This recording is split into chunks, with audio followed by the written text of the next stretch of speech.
يا صباح الفل والياسمين، وحشتوني. النهاردة هنعمل مع بعض أسرع وأحلى وأجمل بطاطا ممكن تاكلوها في حياتكم، ومكرملة وسريعة وتحفة. هنعملها النهاردة بالكيس الحراري. يلا نشوف مع بعض هنعملها ازاي. مجهزين البطاطا، غسلينها ومتنشفة وزي الفل اهي. كيس حراري كبير،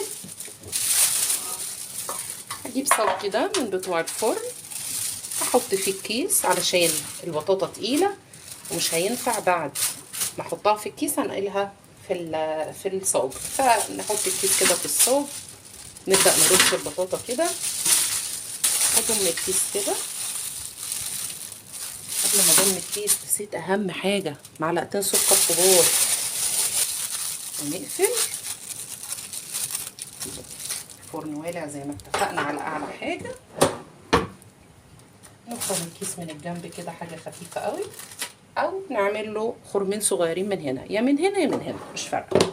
هندخل البطاطا على الفرن على اعلى درجه ونتابعها، علشان خاطر من درجه حراره فرن لدرجه حراره فرن بتاخد وقت معين، ونشوف هنطلع البطاطا المكرمله شكلها ازاي.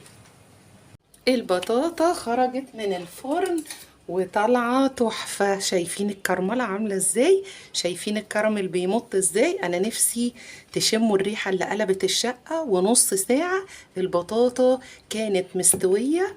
بصوا والله مش عارفه امسكها. انا نفسي امسك كده واحد اوريه لكم، يمكن اللي تحت بارد شويه. شايفين لونها تحفة ازاي، ومستوية وطرية وكريمي، ما نشفتش معانا خالص. بالعكس فضلت محتفظة بكيانها. القشرة ما قددتش البطاطاية من جوه، ما تمصتش زي ما بنحطها في الفرن من غير كيس. الكيس الحراري خرج لنا البطاطا بصراحة في أحلى وأجمل صورها. معلقة السكر عملت العسل الجميل اللي من بره ده، ومحتاجناش نسيبها في الفرن أكتر من نص ساعة. أتمنى تكون الوصفة عجبتكم. لو الفيديو عجبكم تابعوني على قناة اليوتيوب وصفحة الفيسبوك، وأتمنى تعملوا شير ولايك للفيديو لو عجبكم.